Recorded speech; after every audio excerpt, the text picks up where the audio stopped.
ইয়া ফাতিমা আনকিযি নাফসাকি মিনান নার, হে ফাতেমা তুমি নিজেকে জাহান্নামের আগুন থেকে বাঁচাও। খবরদার কবরে গিয়ে পরিচয় দাও আমি নবীর মেয়ে ফাতেমা, এই পরিচয় দিয়ে কোনো কাজ হবে না। জোরে বলেন আল্লাহু আকবার।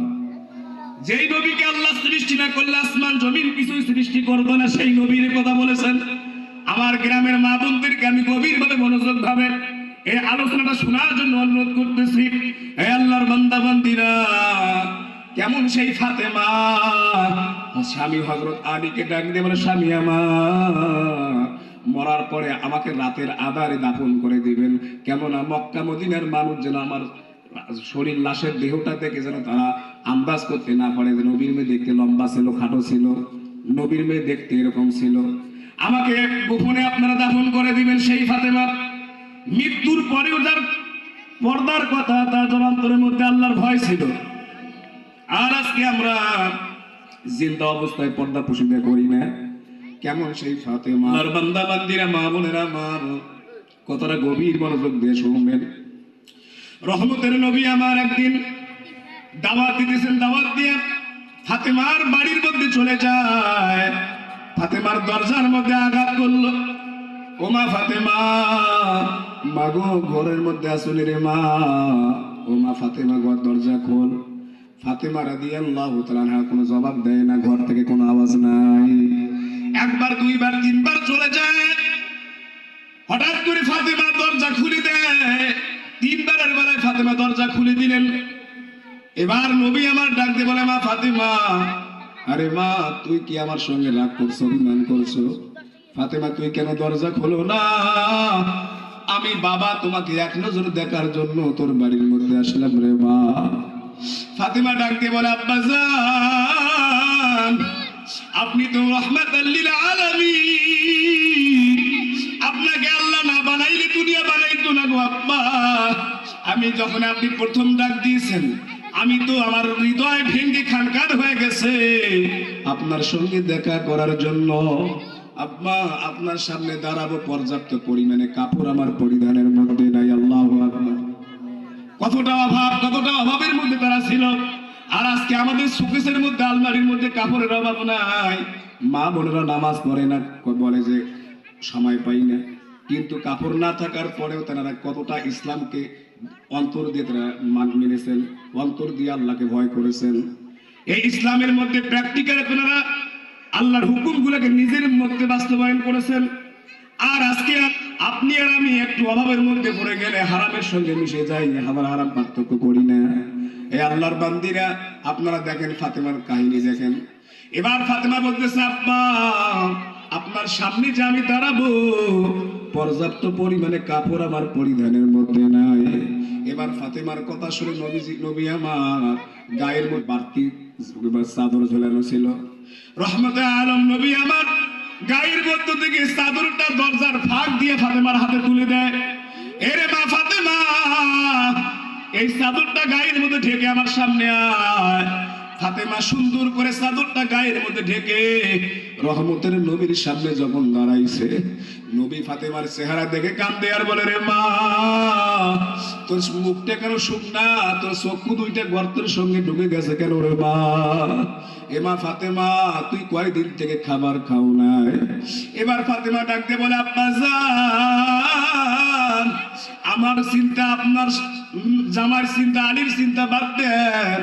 আপনার কলিজার টুকরা আমার বুকের ধন ইমাম হাসান হুসাইন আজকে 3 দিন যাবত অনাহারে আছে। ও আব্বা তাদেরকে আমি একটু কথা বলে, একটু বাহানা দিয়ে তাদেরকে ঘুমায় রাখছি। ওই যে দেখো আব্বাজান আমার আঙ্গিনার মধ্যে একটা চুলার মধ্যে একটা পাতিল বসানো আছে আব্বা, আল্লাহর কসম এই পাতিলের মধ্যে কোনো খাবার নাই। আর কলিজার টুকরা নাতি দুইটা যদি ঘুম থেকে জাগ্রত হয়ে বলে, ও আব্বাজান আমাদেরকে খাবার দাও। আব্বা আমি কোথায় থেকে খাবার তাদের মুখে তুলে দিব?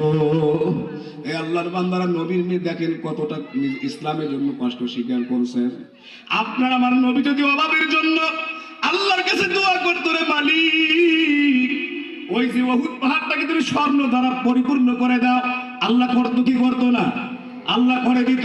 হে গরিব আল্লাহর বান্দারা গভীরভাবে শুনেন, ইন্নামাল ফুকারা ইয়াদখুলুনাল জান্নাতা ক্বাবলাল আগনিয়া বি500 সানা। আল্লাহর হাবিব ডাক দিয়ে বলেন, হে দুনিয়ার মানুষ, এ দুনিয়ার গরিবের দল, গরিব হইছে আফসোস করিও না, বড় লোকের সম্পদ দেখে আফসোস করিও না। এই সম্পদ কেউ কবরে নিয়ে যাইতে পারবে না। এ গরিব আল্লাহর বান্দা, ঈমান আর আকীদাকে ঠিক কর, হালাল উপার্জন করিয়া মারা যাও। কাল কিয়ামতের ময়দানে ধনী লোকের 500 বছর আগে আমার আল্লাহ তোমাদেরকে জান্নাত দান করবে। বলেন সুবহানাল্লাহ। এই কথা কে বলছে? আমি বলছি। কোন মোল্লা মৌলবীর কথা না, নবীর কথা। হে মুসলমান, ইমানদার মুমিন, যার যত সম্পদ বেশি তার হিসাব দেওয়া লাগবে বেশি। কথা বলে ঠিক কিনা? নবী আবার দুচোখের পানি ফেলে মালিকের কাছে দোয়া করে, আল্লাহুম্মা হিনি মিসকিনান, আল্লাহ আমাকে তুমি মিসকিন হিসাবে জীবিত রাখো। ও আমিতনি মিসকিনান, তুমি আমাদেরকে, হে আল্লাহ আমাকে তুমি মিসকিন বানায় মৃত্যু দিও। ওয়াহশুরুনি জুমরাতাল মাসাকিন, কিয়ামতের ময়দানে মিসকিন অবস্থায় তুমি দাঁড় করায় দিও। বলেন সুবহানাল্লাহ। নবী এই দোয়া করছেন যে আল্লাহ তুমি আমাকে মিসকিন অবস্থায় জীবিত রাখো, মিসকিন অবস্থায় মৃত্যু দিও, আবার মিসকিন অবস্থায় কিয়ামতের ময়দানে দাঁড় করায় দিও। মুসলমান ইমানদার ফাতেমার ঘটনা মনে আছে? ইমাম হাসান হুসাইন ডাক দিয়ে বললাম, নবীর কণ্ঠের আওয়াজ নেই। ইমাম হাসান হুসাইনের ঘুম ভেঙে যায়। এক ভাই নবীর ডান দিকে আর এক ভাই নবীর বাম দিকে, দুই ভাই নবীকে জড়ায় ধরছে। ডাক দিয়ে বলে, ও নানা যান, আজকে 3 দিন যাবত কেন আমার বাড়ির মধ্যে আসেন না রে নানা? ও নানা, আপনার মেয়ে ফাতেমা আজকে 3 দিন যাবত আমাদেরকে খাবার দেয় না। নানা, আপনার মেয়ের বিচার আপনি করতে পারবেন কি পারবেন না? নানা, নবী আমার চোখের পানি ছেড়ে দিয়ে কাঁদে আর বলে, ইমাম হাসান হুসাইন ভাই আমার, আয় ভাই আমার বুকের মধ্যে আয়। ইসলামের জন্য একটু কষ্ট করা লাগবে। হারাম খাওয়া যাবে না, হারামের সংস্পর্শে থাকা যাবে না। হারাম মাল দ্বারা যেই শরীরের মধ্যে রক্ত মাংস গঠিত হবে, ওই শরীর আল্লাহর জান্নাতে যাবে না, জাহান্নামে যাবে। কথা বলেন ঠিক কি না? এ মুসলমান ইমানদার নবীর উম্মত, এবার মারাকে ডাক দেব, নানা আপনার মেয়ের বিচার আপনি করবেন কি করবেন না এটা আগে শুনতে চাই। একবার, দুইবার, তিনবার বলে। ইমাম হাসান হুসাইন পেটের মধ্যে থাকা 2টা পাথর পেটের মধ্যে বাঁচেন খাবারের জ্বালায়, ক্ষুধার জ্বালায়। এতটা খাবারের জ্বালা 3 দিন যাবত খায় না। ইমাম হাসান হুসাইন সুন্দর করে কাপড়টা ভাসাইলেন, নবীজিকে ডাক দেব, নবীজি আজকে 3 দিন যাবত খাবার না পাইয়া পেটের মধ্যে 2টা পাথর বাঁচলে নানা, আপনার মেয়ের বিচার আপনাকে করা লাগবে। একবার, দুইবার, তিনবার, ছোট্ট মানুষ বোঝে না, নবীজিকে বারবার বলা শুরু করছে। নবী আমার সুন্দর করে পেটের চাদরটা ভাসাইয়া নাতিকে বলে, ও নাতি, আজকে 3 দিন যাবত খাবার না পাইয়া আমি নানার কাছে তুমি বিচার চাও। আর তোর নানা আজকে 7 দিন যাবত খাবার না পাইয়া পেটের মধ্যে 7টা পাথর বাঁচছে। এ নাতি বল, যেই বিচারক নিজেই পেটের মধ্যে 7টা পাথর বাঁধা, সেই বিচারক কেমনে 2টা পাথর বাঁধা ব্যক্তির বিচার করবে?